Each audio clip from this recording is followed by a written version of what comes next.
మల్లు రవి గారు, గౌరవనీయులైన శాసన మండలి సభ్యులు పెద్దలు కోదండరామ్ గారు, గౌరవ శాసనసభ్యులు పెద్దలు పూర్వాశ్రమంలో మీతో పాటు కలిసి పనిచేసిన మిత్రులు, ఈరోజు మా శాసనసభ్యులు సోదరుడు పల్లా రాజేశ్వరరెడ్డి గారు, గౌరవనీయులు సహచర శాసనసభ్యులు మాగంటి గోపీనాథ్ గారు, గౌరవ సహచర శాసనసభ్యులు పెద్దలు శ్రీ ముఠా గోపాల్ గారు, అంబర్పేట శాసనసభ్యులు పెద్దలు కాలేరు వెంకటేష్ గారు, వేదిక పైన ఆసీనులైన మహామహులందరికీ పేరు పేరున సిపిఎం రాష్ట్ర నాయకులకి, అదేవిధంగా నలుమూలల నుంచి, తెలంగాణ నలుమూలల నుంచి, అదేవిధంగా ఆంధ్రప్రదేశ్ నుంచి కూడా విచ్చేసిన సోదరులందరికీ కూడా హృదయపూర్వకంగా నమస్కారం.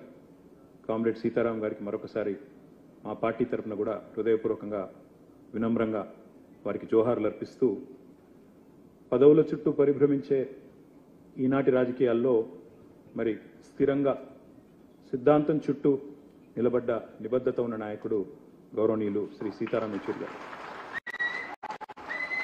ఎప్పుడు ఏ కండువా మారుస్తారో తెలియని ఫిరాయింపుల ఈ కలలో కడదాకా కమ్యూనిస్టుగా బతికిన ఆదర్శ నేత, ఢిల్లీలో వెలిగిన అసలైన హైదరాబాదీ బిడ్డ యెచూరి గారు.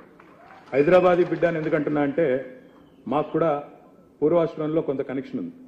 అదేమంటే, వారు చదువుకున్నది ఆల్ సెయింట్స్ స్కూల్లో, నేను చదువుకున్నది దాని పక్కనే రోడ్ యువతల గ్రామర్ స్కూల్లో.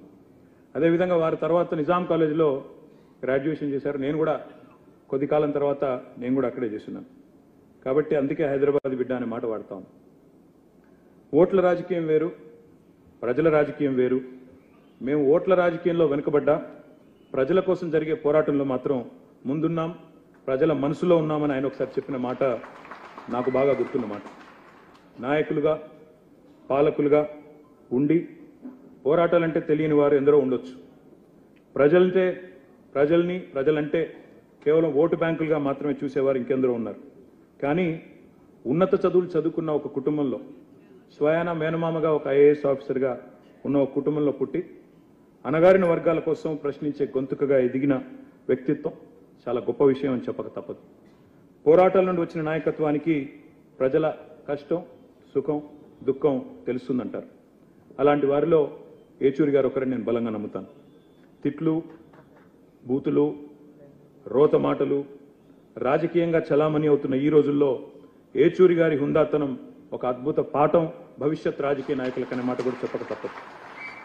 ఎమర్జెన్సీ చీకటి రోజుల్లో, జైలు జీవితం తర్వాత భారతదేశంలో ఆనాడు అత్యున్నత స్థానంలో ఉన్న శ్రీమతి ఇందిరాగాంధీ గారి ముందు నిలబడి ఒక సామాన్య విద్యార్థి నాయకుడు ఒక్క మాట కూడా తొనకకుండా మీరు రాజీనామా చేయండి అని మాట్లాడాలంటే ఎంత గుండె ధైర్యం కావాలో ఒక్కసారి ఆలోచించమని చెప్పి నేను కోరుతాను.